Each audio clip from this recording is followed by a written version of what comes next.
چھوڑ دوں ہے در کی تو بچتا کیا ہے۔ علامہ پروفیسر ڈاکٹر ضمیر اختر نقوی رحیم اللہ کی کتابوں پر تبصرہ بزبان ینگ اسکالر سید احمد حسین نقوی، ہر ہفتے کی شام 7 بجے نینوا یوٹیوب چینل پر اعوذ باللہ من الشیطان الرجیم، بسم اللہ الرحمن الرحیم۔ تمام مومنین، مومنات، مسلمین، مسلمات، تمام انسانوں سے سلام عرض ہے۔ بعد السلام سامعین گرامی، خدمات ضمیر کے ایک نئے ایپیسوڈ میں ہم آپ کی خدمت میں حاضر ہیں۔ آج جس کتاب کو لے کر ہم آپ کی جانب آئے ہیں وہ ہے عقیدہ اور شیعت، ضمیر اختر نقوی رحم اللہ علیہ کی مجالس، عشرہ مجالس پر مبنی یہ کتاب ہے، اور موضوع سے جیسا کہ آیا ہے واضح ہے، عقیدہ۔ عقیدہ ایک حیثیت رکھتا ہے، ایک بہت اہم ایک سرمایہ ہوتا ہے، ایک خزانہ ہوتا ہے، ایک اساس ہوتا ہے کسی بھی فرد کی، کسی بھی شخصیت کی۔ عقیدہ نظریات، ان نظریات یعنی کہ ایک ایسی شکل ہے کہ جو فرد جو ہے وہ یقینی طور پر اپنے دل میں بسائے ہوئے ہوتا ہے کہ جن پر اس کا جینا مرنا منحصر ہوتا ہے، تمام تر اس کی زندگی کے کام اس پر مبنی ہوتے ہیں۔ لہذا ہر فرد کو اجازت ہے، ہر فرد آزاد ہے کہ وہ اپنا عقیدہ سمجھے اور رکھے اور مضبوطی سے پکڑے۔ عقیدہ جیسا کہ معلوم ہے عقد سے نکلا ہے۔ عقد ایک رشتہ ہے، ایک عہد ہے، اور وہ عہد ہے کہ کسی بات سے جڑے رہنا۔ مسلمان کے عقائد میں سے بنیادی عقیدہ توحید، عدل، نبوت، امامت، قیامت، یہ مومن کے بارے میں کہتے ہیں۔ مسلمانوں کے ہاں توحید ہے اور رسالت ہے اور قیامت ہے۔ عدل جو ہے اور امامت جو ہے وہ عام مسلمانوں کے ہاں نہیں ہے، مگر تشیع میں عدل ضروری ہے۔ توحید عدل کا پرچار کرتا ہے، توحید کی سنت عدل ہے۔ توحید جو ہے وہ عدل کی تبلیغ کرتا ہے۔ توحید کا کام، ایک کام جو ہے وہ عدل پر مبنی ہے۔ توحید کے بعد عدل کو رکھنا مطلب یہ ہے کہ کوئی بے عدلی نہیں ہے، بے اعتدالی نہیں ہے عقیدے میں۔ اب رسالت آئے گی تو وہ بھی عدل کے مطابق ہوگی، اور امامت آئے گی تو وہ بھی عدل کے مطابق ہوگی۔ یعنی کہ ایسی رسالت بھی نہیں ہوگی اس میں کوئی کمی ہو، جیسے کہ ملا کہتا ہے کہ نہ لکھنا آتا تھا نہ پڑھنا آتا تھا، جس طریقے سے ہم جو ہے پچھلی ایپیسوڈ میں اس کا رد کر چکے ہیں۔ تو بے اعتدالی بھی نہیں ہوتی ہے، نہ رسالت میں ہوگی، نہ امامت میں ہوگی، قیامت میں بھی نہیں ہوگی۔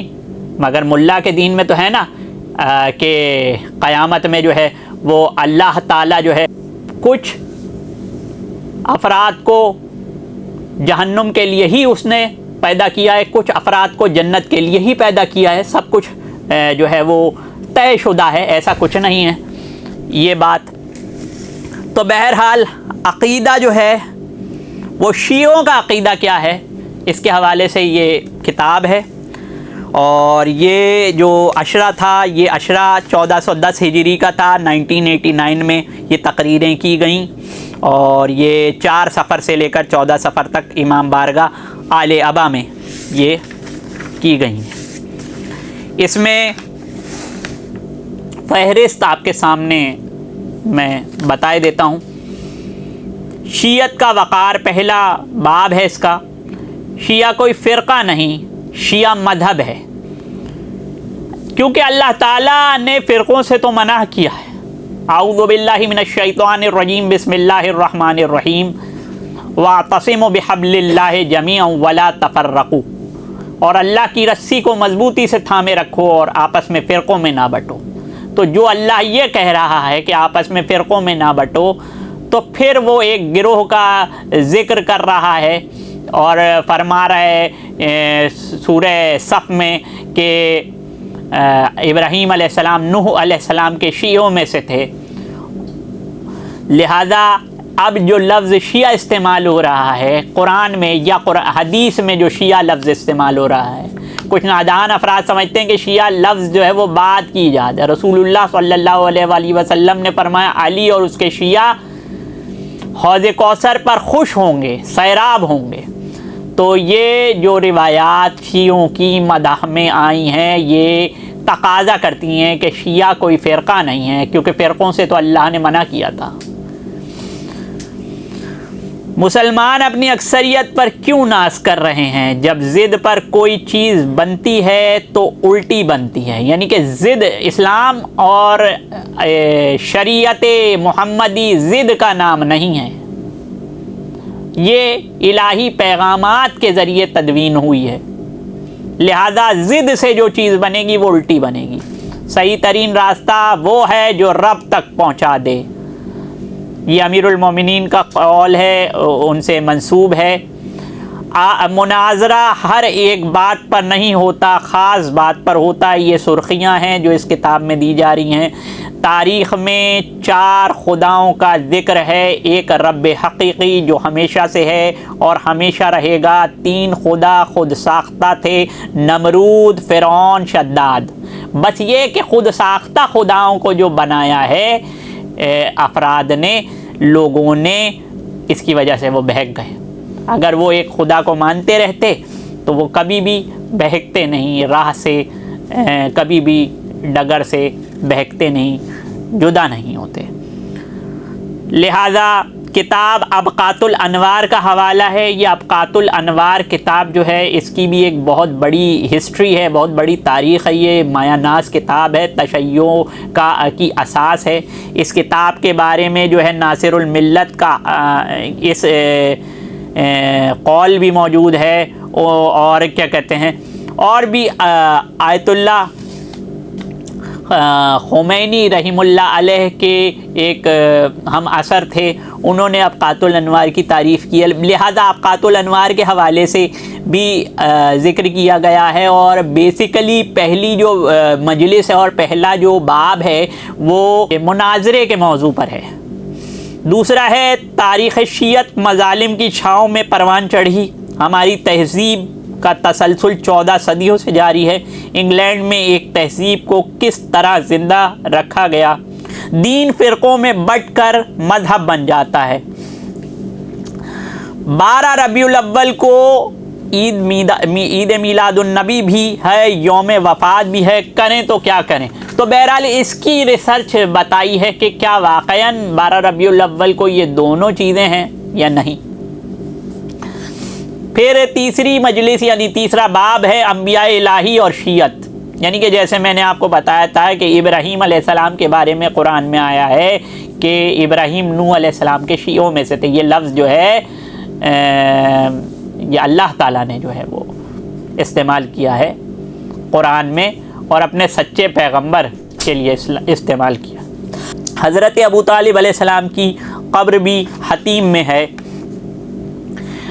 اسلام کا ہر فرقہ عصمت کو نہیں سمجھا، یہ عصمت کے حوالے سے بھی جو ہے وہ ایک نظریہ رائج کیا جاتا ہے کہ عصمت کیا ہے اور کیا انبیاء معصوم تھے، کیا انبیاء کے بعد عصمت ختم ہو گئی؟ تو بظاہر ہے کہ تشیع میں جانتے ہیں ہم کہ انبیاء کی عصمت کے وارث اوصیاء ہوتے ہیں، اور ائمہ اہل بیت علیہ الصلوۃ والسلام وہ عصمت پیغمبر مصطفیٰ صلی اللہ علیہ وآلہ وسلم کے وارثین میں سے۔ حضرت یونس علیہ السلام اور ولایت علی کا سوال وغیرہ وغیرہ آپ نے یہ واقعات سنے ہوں گے۔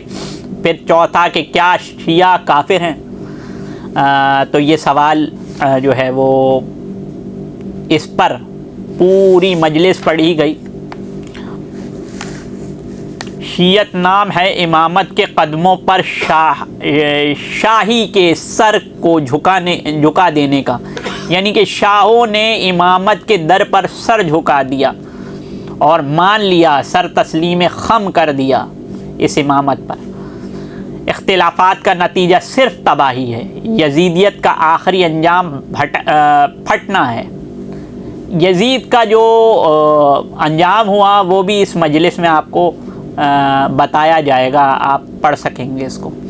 حضرت موسیٰ کاظم علیہ السلام کی نسل میں بڑے بڑے علماء پیدا ہوئے. سادات کے دردناک مصائب آپ کو اس میں مل جائیں گے. پھر 5ویں مجلس ہے شیعت کی طاقت. کسی مورخ کی مجال نہیں کہ شیعت کو رد کرے. شیعت ایک نہ جھٹلائے جانے والی حقیقت کا نام ہے. علماء اولین میں سے جو ہے علماء نے یہ کہا ہے کہ امیر المومنین علیہ السلام کے جو 50 اصحاب ہیں, جن میں قمبر شامل ہیں, ابو ذر شامل ہیں, حذیفہ یمانی شامل ہیں, ان کو شیعان علی میں گنا جاتا تھا. اب اگر آپ ان کو وہ کہہ دیں گے جو ابھی پچھلے باب میں گزرا ہے تو پھر کیا بنے گا, آپ بتائیں نا. شیعان اولین جو ہے, شیعان علی اولین جو ہیں وہ صحابہ کرام کی ذات ہے. شیعوں کو کچھ کہنے سے پہلے یہ آپ سوچ لیں کہ اولین شیعہ صحابہ کرام رضوان اللہ علیہم ہیں. ہماری فقہ وہی ہے جو رسول اللہ صلی اللہ علیہ وآلہ وسلم نے عطا کی. یہ بات ذہن میں رہے کہ عالم اسلام میں سب سے بڑی جو جامعہ ہے جامعۃ الازہر, 50 سال پہلے اس کے جو چانسلر تھے شرطون رحیم اللہ علیہ, ان کا اسٹیٹمنٹ موجود ہے کہ اگر عالم اسلام میں کوئی ایسی فقہ موجود ہے کہ جو قرآن سے بہت زیادہ مشابہ ہے وہ فقہ جعفریہ ہے. تو اگر یہ وہ تھے جو پچھلے باب میں لوگوں نے الزام لگایا شیعہ, تو پھر مسلمانوں کی سب سے بڑی جامعہ جس کو کہا جاتا ہے صحابہ کرام رضوان اللہ علیہم نے بنائی جامعۃ الازہر, جس کے بارے میں جامعۃ الازہر کے جو وائس چانسلر طیب صاحب ہیں انہوں نے کہا ہے کہ عالم اسلام میں فتویٰ دینے کا حق صرف ہم لوگوں کو ہے, ہم اتھارٹی ہیں. وہی جامعہ 5ویں فیکلٹی اپنی یونیورسٹی میں فقہ جعفریہ پڑھاتی ہے. اس سے بڑھ کر مشیت کے اسلام کا کوئی ثبوت نہیں دے سکتا. ہندوستان میں شیعت کا ارتقاء کیسے ہوا؟ یورپ میں شیعت پر اسکالرز تحقیقی مقالے لکھ رہے تھے. ان مقالات کے بارے میں آپ کو ڈیٹیل مل جائے گی. شیعت میں ذاکر امام حسین علیہ السلام اور ذاکری. اب یہ تاریخ ذاکرین آپ کو اس میں مل جائے گی. شیعت جو ہے وہ سیاست الہی کا ایک نمائندہ مذہب ہے. ہمارے لوگ جذبات میں الجھ کر مقصد تقریر بھول جاتے ہیں. کمزوریوں کا بھی ذکر کیا اور یہ بھی ذکر کیا, اور یہ تو شہنشاہ حسین نقوی صاحب نے بھی کہہ دیا ہے کہ یہ جو آپ نے امامے کی شرط لگ دی ہے کہ ذکر حسین, تو اس سے بہت مسائل ہوں گے. گلی گلی کوچے کوچے قریے قریے تک ان ذاکرین نے ہی عزاداری کو پہنچایا ہے. اب عزاداری جب پھیل گئی ہے تو اس کا ثمر کیا امامے والے کھانا چاہتے ہیں, تو کسی کی محنت کوئی اور کھانا چاہتا ہے, تو اس کا مطلب آپ جو ہے وہ حق پر تو نہیں ہے. معصومین کی شیعوں سے محبت. شیعت ایک یونٹ کا نام ہے. منبر کا موضوع ایام عزا میں فضائل علی اور مصائب حسین ہونا چاہیے. بس بات کو ادھر ہی سمیٹوں گا, اور بات یہ ہے کہ فضائل علی اور مصائب حسین کے بیچ میں ملا کچھ نہ کچھ لانا چاہتا ہے, اور ملا ہے شیطان کا ایجنٹ. شیطان کا ایجنٹ جو ہوتا ہے وہ اگر کہیں بھی ہو, کسی بھی مسلک میں ہو, کسی بھی فرقے میں ہو, کام ایک ہی کر رہا ہوتا ہے, ولایت علی پر بھونکتا ہے, عزاداری امام حسین علیہ السلام کو چھپانے کی کوشش کرتا ہے. لہذا آپ کو کوئی ایسا موضوع دکھے کہ جو ولایت علی کو کچھ کم کرنے کی کوشش کرتا ہو, اس کا ذکر, یا عزاداری امام حسین علیہ السلام پر کچھ شبہات پیدا کرتا ہو, رسومات عزاداری پر طعنہ و تشنیع کرتا ہو, تو یہ سمجھ لیجئے گا وہ رونگ نمبر ہے. ہم نینوا ٹی وی کی طرف سے آپ کی جانب آپ کی خدمت میں انشاءاللہ ضمیر اختر نقوی رحمہ اللہ علیہ کی زیادہ سے زیادہ اور کوشش کریں گے تمام تر کتابوں کا تبصرہ آپ کی جانب پیش کریں. جب تک کے لیے السلام علیکم ورحمۃ اللہ. تیری چھوڑ دوں ہے ڈر کی تو بچتا کیا ہے. علامہ پروفیسر ڈاکٹر ضمیر اختر نقوی رحمہ اللہ کی کتابوں پر تبصرہ بزبان ینگ اسکالر سید احمد حسین نقوی.